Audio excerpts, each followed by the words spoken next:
Recognize these cards from our old starter deck? Well, since they changed the starter deck a couple weeks ago, I noticed I've been missing quite a few of them. So today we're talking about which ones we should still be renting in Splinterlands to increase our win percentages. So stay tuned.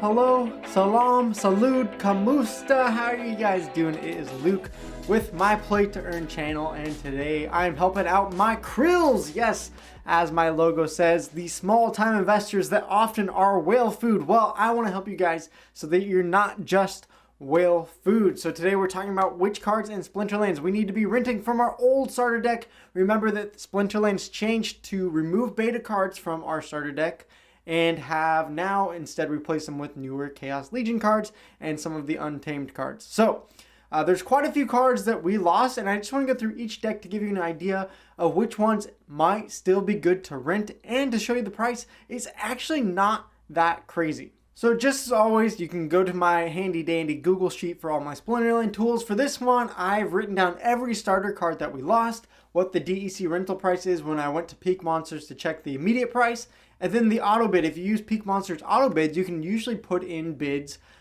for pretty cheap and just wait for Peakmonsters to find one to rent for you at a much cheaper price. And then on this right hand side, you can see here are some of the cards that I've seen that could potentially replace them in the new Chaos Legion cards. But I'm going to give you guys the reasons why I'm picking out the cards that I still am to rent them in these yellow highlighted cards. The rest of the ones that are in white, maybe you can argue there's a use case here or there for them, but really the ones in yellow highlighted are the ones that I think personally that are important to rent, and ones that I've been renting on all of my accounts. So you can see, we can scroll through, we can find the water, fire, earth, life, death, and the neutrals that we lost. And when I totaled them up for the DEC rental price for the immediate, it was simply 8.78. If you use the auto bid and wait for Peakmonsters to fulfill them, sometimes it's a day or two, but you can get this all the way down to 3.3 DEC for all these cards I'm going to go over. And if you want to, even on top of that, an Ulric Stormbringer, which is a super important summoner for extra magic damage in bronze and silver, and even a low gold, you can auto bid cheap as 3 DEC for it, even though the immediate price is often somewhere around 25 DEC a day to rent Ulric right now. If you wait on Peakmonsters, it's just 3 DEC. And if you don't know how to do that, I'll show you at the end of the video. Alright, so let's start going over some of the fire deck first of all. Now, not all these cards were old starter cards, but a lot of them were, but there's only 3 that I still think are actually worth renting. My first pick is Cerberus. And the reason why I like Cerberus, even at a level 1, if we can pull up level 1, even though at level 1 he has low health, he's such a cheap tank at 4 mana. He can be used in Little League. He can have the heal, so self-healing to absorb some shots and heal back up, especially in poison battles. Even though the fire deck got a cleanse, it's nice to have a secondary monster that gets a self-heal. There's hardly any more self-heal in the game, and so to rent some can really power up your deck in certain situations. So Cerberus is definitely my first pick for fire deck.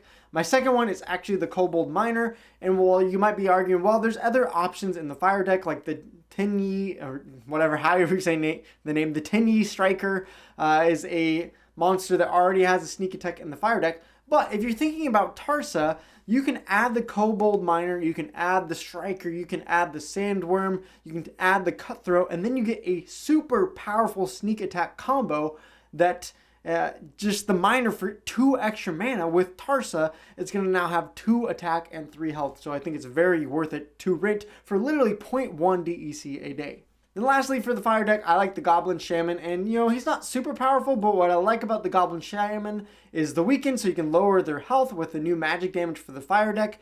That often sometimes can mean that you can kill off an enemy even quicker with some of the added magic damage. And then simply for 3 mana, you get 4 health to either put in the snipe blocker, or you can put him as the sneak attack in the last position to absorb a sneak attack. So for 3 mana, getting yourself something extra to just absorb a blow for your sneak and snipe will allow your backline to stay alive longer with your fire deck. Alright, so now let's start looking at the water deck. Again, not all of these were starter cards, but there were a few. I'm going to argue for 3, possibly a 4th, to rent from the water deck. So the first one is the Spineback Turtle. And while it's not, again, one of those cards that make you go, wow, this is incredible, it is a card for 4 mana, again, using in the Little League, that has 2 shield and 6 health. So really, this is just if you're like loading up your water deck with lots of backline damage or magic damage, and you're like, I just need to throw out something for cheap to get me some tank shots. It has 2 armor and 6 health, so that you're going to absorb a lot of shots. Even if they use magic damage, you're probably going to absorb about 3 shots of magic damage for only 4 mana. Now, you can use the Cruel Cethropod in the new Chaos Legion starter cards that has, let's see, I think 3 health, right? Oh, sorry, 4 health and 3 armor. So this is kind of what you can replace instead of getting the Spineback Turtle. But for 0.1 DEC, I think having the turtle in your arsenal is a better option, because the 6 health, as I said before, for just 1 extra mana can absorb and make the difference, especially in bronze and silver where there is so much magic damage all the time. Moving on from there, the Water Elemental is super important. This card is actually insanely powerful at low levels because you have 2 ranged attack, 4 health, plus a self-heal. Add, Kelia for the +1/+1 armor, or sorry, +1 speed, +1 armor, and he has even more defensives. So this is an attacker that you can put in the backline to get that 2 range off that can absorb a sneak or a snipe shot and then heal itself back up. Or again, in poison battles, this makes your water deck even more powerful. You can put the Cleanse monster in your water deck and then add the Water Elemental and Sea monster, and you can just have a team that just continually heals up. Speaking of heals, my last pick is the Crustacean King at 3 mana. You get 2 health, 1 shield, and another tank heal. Now you might be thinking the Murdali Guardian, which is in the Chaos Legion, the new starter cards, already has almost the same thing. You lose 1 armor, but Kelia, if you're using Kelia as a summoner, is going to give you that 1 armor back. So what's the big deal? Why would you want to rent the Crustacean King? Well, again, it's 0.1 DEC, and now you can run incredible comps on the water team where you can get double heals. If you use Sea Monster that has a self-heal, that's 3 heals for your tank. Or in certain situations like the Diamond Shark that has 7 health and 6 armor, often that can survive, and if you put a double heal on that, then you're talking about a tank that almost maybe just never dies in certain situations. So it's worth it to run certain situations where you have a double heal, and that can be really helpful. Now in the Earth deck, we also lost 8 starter cards, but really in the Earth deck, there's not a ton that I am in love with. There's maybe, you can argue, a few that are situational, like Rexy or the Stone Splitter Orc that has Retaliate, especially in matchups where only melee monsters can be used, or melee monsters can attack from anywhere. Adding the Stone Golem can help. But I feel like there's almost even better options now with Mycelic Infantry is a great tank in the Chaos Legion Earth starter deck that has a shield already. It does have 8 mana, so it is a little more expensive, but also has 3 melee as well. So those ones I don't find super important to keep renting. If you want to keep renting them, of course you can, but what I'm renting currently is one, of course, the Goblin Sorcerer. This is a super powerful card. Adding it to Obsidian, you're going to get 2 magic damage to the backline of their team. Sometimes this can really turn the tide of a game, because adding that extra magic damage is going to cut through their health. It's going to ignore any shielding they had, and sometimes that can take out a backline monster in just 1 or 2 rounds that really can change the battle for you. Then secondly, I'm renting the Earth Elemental, and the reason for this is simple. It's not really for the damage. The 1 range damage often usually doesn't do much for you as a team, but for 3 mana, you're getting 6 health, and so especially in the Obsidian deck, those water magic damage dealers are pretty vulnerable. Usually they have low health, so adding the Earth Elemental can absorb that snipe or sneak shot. For 6 health, that means you're usually blocking 2 to 3 shots for the rest of your backline, which is pretty big for those magic damage dealers to stay alive and keep launching their magic damage and not dying before they can finally take the tank down on the other team and hopefully win the game. All right, let's move on to life deck, and this one is super important to go back and rent. Out of the 8 cards we lost, I'm recommending to actually rent 6 of the different 8 ones, and I think it's one of the most pivotal decks to go back and rent cards because the life deck is struggling right now. We've seen General Sloan as the cheapest summoner on the market because the life deck is just, it's missing some oomph to it, if you will. So let's check out some cards that you might want to rent. The first one is Divine Healer. I cannot believe how cheap this one is. A huge strat in the life deck before Chaos Legion came out was to use Divine Healer and Crystal Smith for the double heal strategy. Put that on your taunt monster. Your taunt will keep everything else alive, and if you can keep healing the what is his name? Why am I forgetting? There we go. The Shield Bearer. It can keep the Shield Bearer alive for pretty long. Or something like if you're running a Clay Golem, which I'll also recommend getting, it can keep them alive and absorb a lot of magic damage. Again, sometimes just having a double heal can keep your tank alive for the entire match and win you the game just off of that. Clay Golem is also super important to start renting because really the biggest problem on the life team, or one of the biggest problems, is the lack of good tanks, especially against magic damage. And while this isn't the most amazing card, just having a card on the life deck with Void is super important, and it's not very expensive for 0.25 DEC a day or less. And so I would highly recommend going and getting Clay Golem. Thirdly is the Silver Shield Knight, and the reason why I recommend this is kind of like the Tarsa strategy. You throw this into the match, and then your sneak attack gets a lot stronger on the life team because it gives Inspire, it gives +1 melee to your whole team, especially in situations where all monsters have sneak attack or all monsters can attack from anywhere. This is a great strategy to run. Speaking of sneak attack, we lost the Feral Spirit, and this is a great one that has 4 speed. You throw that in there with the Silver Shield Knight, and now you're talking about 2 sneak attack damage with high speed for 3 mana. This is a great arsenal. This is a great card to have in your arsenal. Then 2 more. One is Tyrus. Again, General Sloan is just a little bit weaker than most of the other summoners right now, so I think it's worth having this. +1 armor. If you don't think they're going to use a ton of magic damage, this can absorb a lot of melee or ranged attack. Or in certain situations, since now we have the guy, let's see, what's his name? The neutral that can repair armor. We got the Scavo Hireling. This can be a great card that can repair armor to any part of your team now that Tyrus is giving everyone +1 armor. And lastly, I want to recommend Peacebringer. Now, life deck already has a ton of range damage because the whole point is to use General Sloan to increase your range damage, but it's nice just to have another option for 4 mana, especially in Little League battles. And then it becomes, with General Sloan, potentially 3 range damage, or if you use Tyrus, you get the 2 range damage still and have the 1 armor. And some of the life deck, a lot of the problems it has, I think, is low health and low speed on the range attack. So just having another monster that has a little more speed and health can make a big difference. All right, now moving on to the death deck. Same thing as the life deck. It is going to be important to rent 6 of the 8 cards that we lost. So life and death are the most important to me to go back to rent these cards to strengthen your decks right now. So my first pick is actually just going to get the summoner Centaur, or if you just notice in their match history using a lot of melee as opposed to range and magic, well then using Thaddeus or using Contessa as the -1 range really isn't that important. So having a Centaur, another option that you can remove from their team -1 melee, is pretty dang important, and I would go rent it. It's really only 0.2 to 0.5 DEC a day. Haunted Spirit is another great option. It's one of those other self-heal tanks that we lost when the starter cards were removed. And for 5 mana, you get 7 health plus a heal, which is a super important thing to have in your death deck. Yes, there's other good tanks right now, especially with Heartclaw coming out.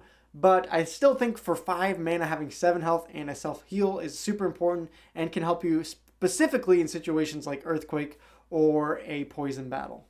Twisted Jester is another good pick, adding some snipe damage. There's not much snipe right now in your starter Chaos Legion deck for death, and so having Twisted Jester for 4 mana and 2 range attack to the snipe is super powerful. Skeleton Assassin isn't super impressive, but for 4 speed, 3 mana, again, this is another good option that you can really add to your sneak attack team if you're going death sneak attack.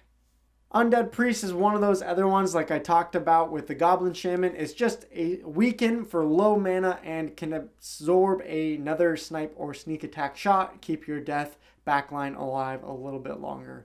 Or it can be nice to weaken the team and then maybe use your life leech monsters to hopefully hit them with the magic damage and kill them a little bit quicker.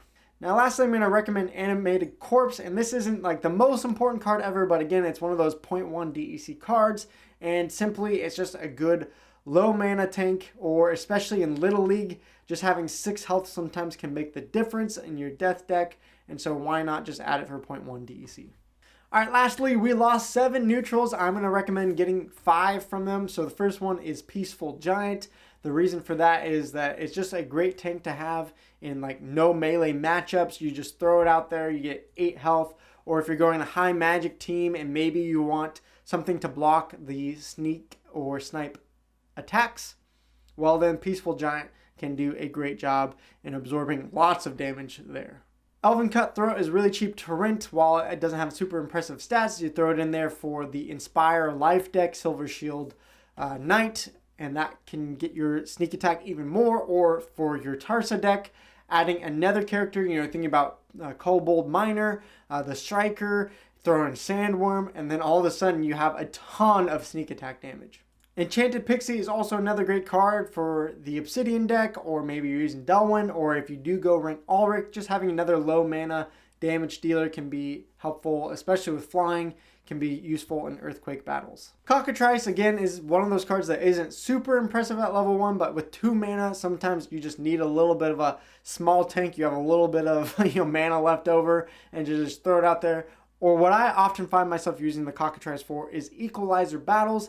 Let's say this Cockatrice gets up to, 10 health, then all of a sudden you have a 2 mana card that has 10 health, flying, and 3 speed. So often it's going to absorb and dodge lots of melee and ranged attacks. And then lastly is the Centaur. Again, just another card that's low mana, 1 snipe attack damage, but maybe you put it with General Sloan and it becomes 2. It's just good to have another option for another cheap 0.1 DEC a day.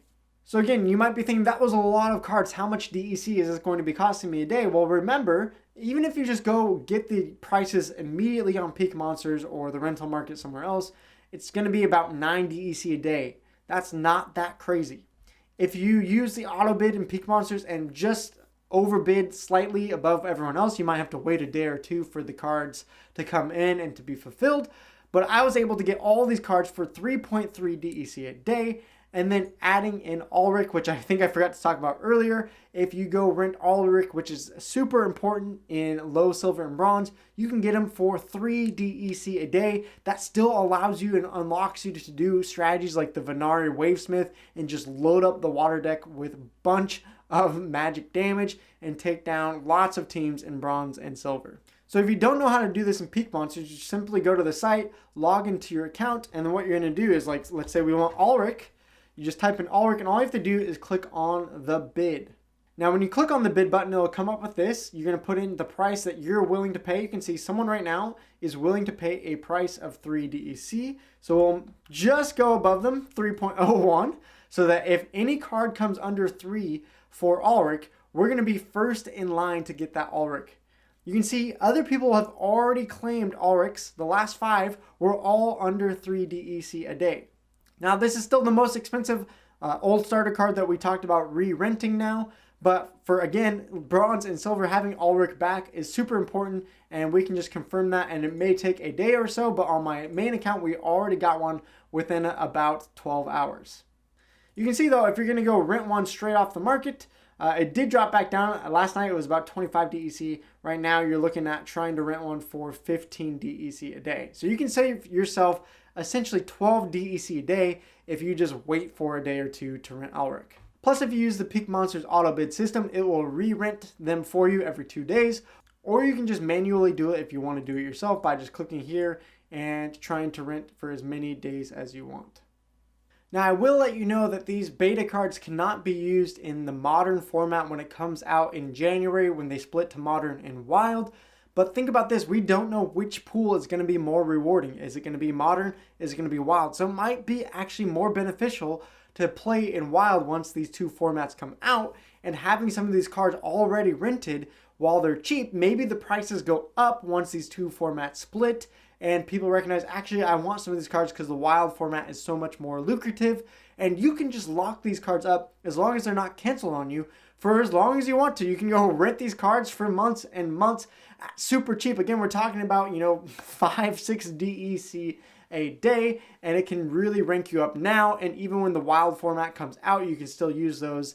You won't be able to use them in the modern format, but that's okay. Well, that's it for this video. Thank you guys for watching. In the comments below, tell me which cards you missed the most. Maybe you've already rented some to have them back in your deck. I hope this strategy helps you. I think even for 8 DEC a day, you should be able to get an extra 1, 2, or 3 wins and make that up easily in your DEC pocket. So have a great day, my Krillas, and I'll see you guys in the next video. Peace out.